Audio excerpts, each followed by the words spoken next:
Hello, and thank you for checking out my talk on the use of gray literature in gambling review articles. First, to introduce myself, my name is David Baxter, and I'm a graduate student in political science at the University of Alberta in Alberta, Canada. I have 8 years experience as an information professional, including 5 years working with gambling gray literature. So my thesis project, Revealing Gambling's Gray Literature, investigates how gambling research is funded and published. This project includes a systematic mapping review of gambling gray literature, a citation analysis, and in-depth interviews with gambling researchers who produce gray literature. Today's talk will focus on the citation analysis. So first, I'll answer the question, why gambling? Well, gambling is a huge and growing global industry, estimated to be worth $423 billion in 2015 and growing to $635 billion in 2022. And when people think more gambling, they think more gambling addiction. Now, clinically diagnosed problem gambling affects only a small proportion of the global population, usually around 2 or 3%, and has even decreased in Canada to 0.6% in the last national survey. However, governments and gambling researchers are increasingly approaching gambling as a public health issue. And there are multiple reasons for this. Firstly, for each person with problem gambling, an average of 6 other people are harmed by that person's gambling, usually their closest family and friends. Secondly, although few people gamble at that addicted level, more people gamble at what is called a low or moderate risk level, many more people, and still experience some harm from that. So for example, you may not go bankrupt because of your gambling, but just never be able to save any money. Or like in this painting, you may start a brawl at the tavern over a game of cards that didn't go your way. Thirdly, these harms disproportionately fall onto people in poorer and racialized communities. So it's also an equity issue related to social determinants of health. Now, governments can use gambling research to inform better gambling policies, but there are several limitations to the evidence base. Firstly, gambling research in any given country is shaped by that country's existing gambling policies. So for example, countries that have histories of approaching gambling as a public health issue, such as New Zealand and Scandinavian countries, produce more public health research on gambling harm prevention, whereas other nations, like Canada in particular, have a history of viewing gambling as an individual addiction, and thus our research is mostly focused on individuals who have gambling problems and how to treat them. This individual level research is much more prevalent overall, globally speaking. Now, in addition to this, the gambling industry sponsors or is otherwise involved in a fair amount of gambling research agendas. There's this great gray literature report called Fair Game, and in it, Rebecca Cassidy and colleagues found that gambling research is behind studies of tobacco, alcohol, drugs, in terms of the methods used in dealing with conflicts of interest. And the funding structures for gambling research tend to focus on safe questions, unlikely to lead to further gambling regulation. And just to complicate things further, a recent umbrella review by McMahon et al. Found that gambling research articles and review articles are generally of low methodological quality. So today, I contend that one way to address these limitations to the gambling evidence base is with gray literature. So why gambling gray literature in reviews? Well, for one thing, systematic reviews are strong in policymaking as they represent the whole body of gambling evidence, unlike any single study. Beyond that, including gray literature in systematic reviews is considered best practice by authorities such as the Prisma Group, and search guidelines have been developed for medical, social sciences, and public health gray literature. In work I presented elsewhere this year, I applied Godin's methodology for gambling gray literature searching and found that gray literature makes up over 26% of gambling research publications. This falls within the range of gray literature citations found in citation analyses in other health domains, listed there 23 to 47%. In addition to being sizable, the body of gambling gray literature also complements the primary literature, as it tends to focus on broader population and health topics. I also wanted to note that part of the reason there is so much gambling gray literature is because when governments choose to legalize or expand gambling, they often pledge that a portion of the gambling profits will be used to fund gambling research, treatment, and prevention.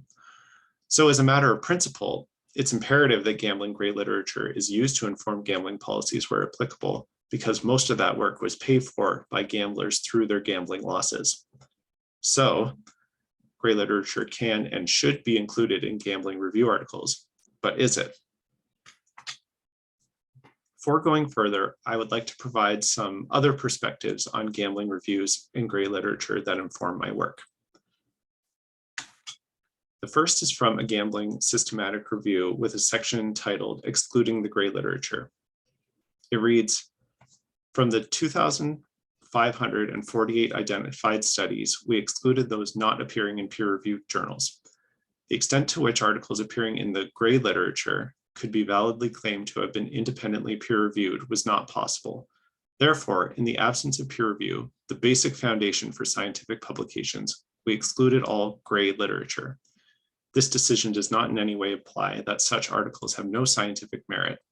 Our concern was about the question of the scientific robustness and reliability of gray literature, which is why the moniker of gray is applied to the segment of the scientific literature.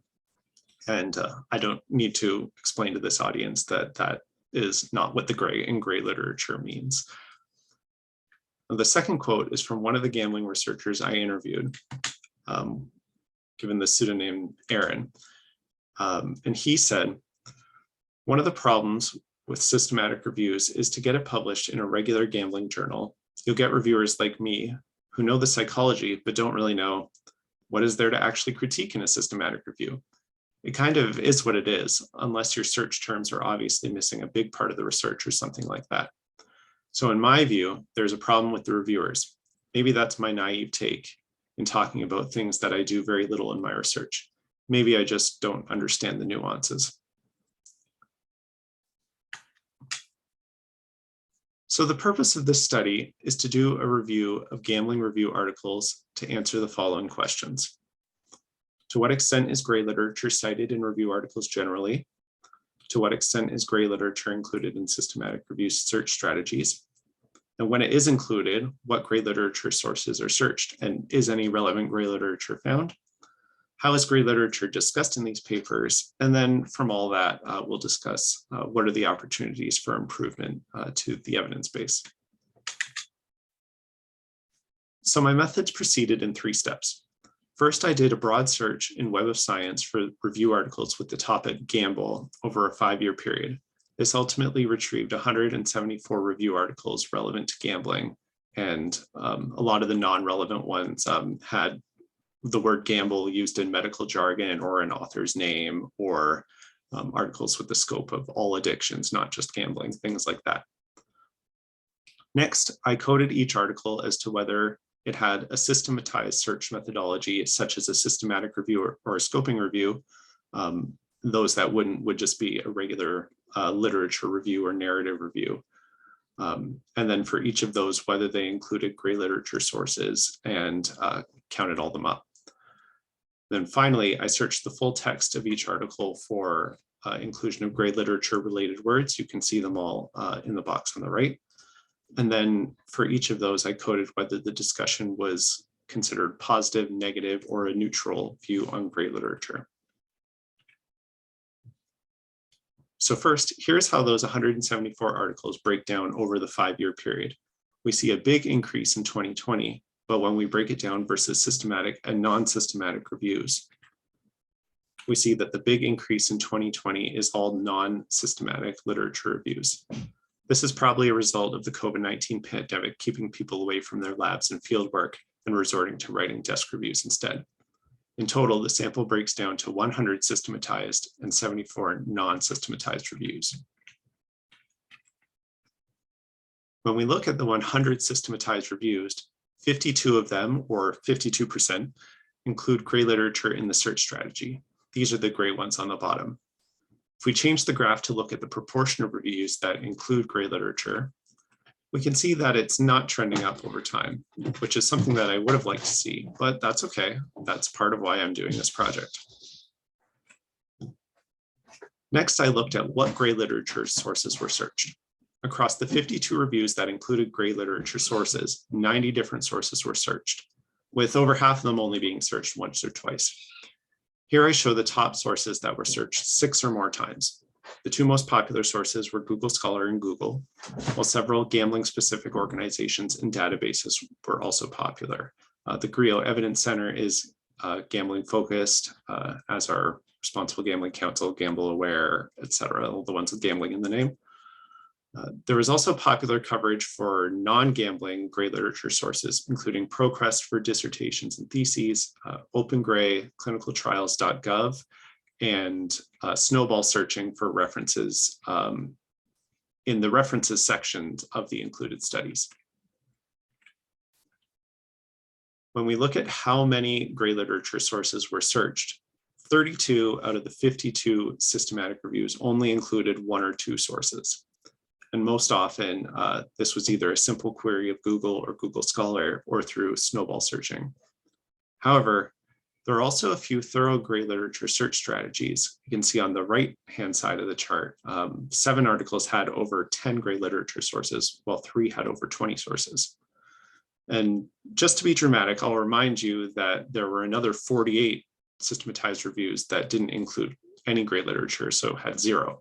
So when I add those to the chart, it looks like this, which makes me a lot less excited about how many gray sources are included in these systematic reviews. But since I wrote this presentation, I made sure that the next chart would be one that cheered me up. The next question was, is gray literature found when it's searched for? And the answer is, most of the time, yes. Nearly 3/4 of the reviews that searched at least one gray source had at least one gray literature item included in the final synthesis. This is very promising considering that most of them only searched 1 or 2 gray sources in the first place.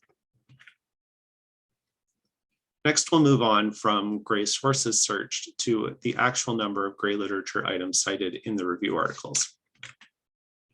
I found that gray literature accounts for 9% of studies included in systematized review syntheses, but that increased to 12.5% when looking at only the ones that included gray literature in their search strategy. Note that this is still much lower than the 23 to 47% found in similar studies in other health domains. Gray literature also accounts for 9% of all work cited across all reviews, including 7% in the systematized reviews that excluded gray literature from their search strategy. I think this shows that gray literature remains an important source of evidence that, in this case, must be cited in the introduction and discussion section of these review articles if it wasn't in the results.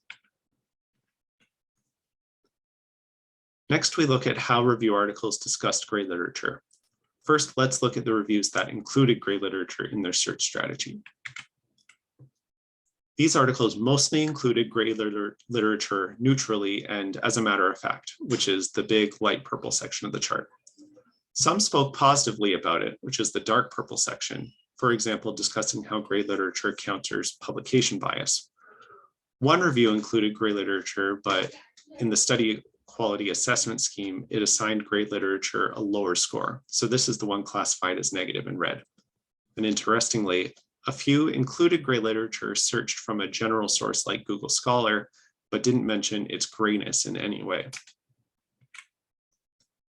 As for the systematized reviews that did not include gray literature, the other 48, most discussed it neutrally by saying they excluded gray literature without giving any further elaboration, or stating that they only included peer-reviewed articles or excluded gray literature because it's not peer-reviewed.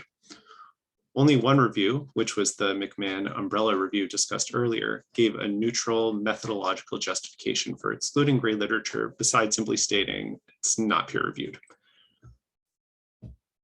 7 articles were positive by stating the exclusion of gray literature was a limitation, while only 2 were negative by assuming that gray literature was lower quality than academic journal articles. One was the article I quoted earlier in this talk, and the other made a very similar argument. 3 articles highlighted in blue on this chart were conflicted in that they stated the exclusion of gray literature was a limitation, but also called into question the quality of gray literature, kind of trying to have it both ways.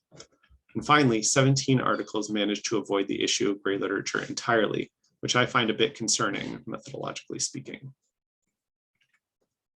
So what? Well, first, a mea culpa. In my GrayNet conference talk last year, I claimed that systematic reviews on gambling rarely include gray literature. Here, I have proved myself wrong in one sense, in that just over half of gambling systematized reviews do include gray literature. However, there is no trend in increasing gray literature inclusion over the past 5 years, and I would argue that the rate should be higher. I found that over 90 gray literature sources were searched across 52 reviews, although many reviews only searched 1 or 2 sources. Google and Google Scholar are the most popular, and there is awareness for other general sources of gray literature, again, like Open Gray or ProQuest for theses and dissertations. I would argue that gambling-specific gray literature databases, such as the GRIO Evidence Center, are the most underutilized, as they're the most likely to get relevant search results in this context, as I have found when applying Godin's gray literature search methodology to gambling. Even though most reviews only searched 1 or 2 gray sources, over 3/4 of reviews that searched gray literature found at least 1 gray study that was worth including in the final synthesis. Although I haven't done the analysis yet, I expect that the reviews that searched more gray sources are the ones that ended up finding more relevant gray literature results. I say gray literature is perhaps underutilized because previous studies in other health fields found that gray literature comprised 23 to 47% of citations in review articles, whereas in this analysis, we found it was only 9% of citations in gambling review articles, despite making up over 25% of gambling research publications generally. When looking at how gray literature is discussed in reviews, attitudes are mostly neutral and positive attitudes outweigh negative ones. When I say concerns about peer review, I mean that when researchers exclude gray literature, they usually do it because it's not peer reviewed. But also, like the gambling researcher Aaron I quoted earlier, I'm concerned about the peer review of these systematic review articles because often gray literature is just excluded without mention, much less often than when it's stated as a limitation of the study. However, with all this, I see great opportunities for improvement. The mostly neutral attitudes about gray literature and peer review can be improved through awareness. Firstly, a significant proportion of gambling gray literature is peer reviewed, either externally or through a comparably rigorous internal process. And this is besides the point anyway, because gray literature should be included in systematic reviews regardless. This needs to be promoted to gambling research audiences. And some of these superstar articles from this study that searched 10 or 20 or more gray sources can be used as model methodologies. I also see opportunities at the level of the peer review process, either by having information specialists peer review for gambling journals or encouraging publication or pre-registration of review protocols. An important point I didn't mention is that the 2 articles in this dataset that cited the most gray sources were review protocols by Bain and et al. Published in the journal Systematic Reviews, and not completed reviews. This means that the search methodology was pre-registered and peer-reviewed before the authors actually started doing the searches and writing up the results. So the peer reviewers had more opportunity to critique and improve the search methods. And it also means that the peer reviewers had expertise in systematic review methodologies for the journal Systematic Reviews. Now, obviously, publishing one's protocol in systematic reviews is very helpful, although it's usually not feasible. A much more economical option is to use PRESS, or Peer Review of Electronic Search Strategies. This is a peer review form and checklist that does exactly what it says it does. I've used it both as a reviewer and a reviewee, and I can attest that it's straightforward and pretty easy to use and has always improved the quality of my search strategies. And finally, at the journal reviewer level, an information specialist or other similarly trained reviewer at a gambling journal could insist on including a basic gray literature search in 1 or 2 gambling specific databases, or at least require that the absence of gray literature be discussed as a limitation. So what's next? As I mentioned earlier, my thesis will also include a mapping review of over 1,500 gambling gray literature documents and in-depth interviews with 23 gambling researchers and experts who publish gray literature. I will also dig into the individual gray citations in this analysis to determine which gray gambling publications are the most cited. This work will also feature prominently in my research group's forthcoming book, Integrity and Disciplinarity in Gambling Research, which explores the political issues around gambling research I touched on in this talk. I know last year I said that the book was coming out this year, but this year I really mean it when I say the book is going to come out next year. In order to encourage the uptake of gray literature in gambling research, I aim to publish this analysis and associated best practices in a gambling journal to demystify the process, highlighting some of the individual review articles that have included gray literature well, like those protocols. And finally, since I said I'd like to see more information specialists peer reviewing for gambling journals to help improve the quality of those reviews, I'm getting the ball rolling by starting as a peer reviewer myself for a gambling journal, and will encourage other gambling journals to also recruit information specialists as peer reviewers for systematic review articles. So here are all the works referenced in this talk, so you can pause the video if you want to read them. And thank you very much for listening to my talk, and I'd be very happy to answer any questions emailed to dbaxter@ualberta.ca.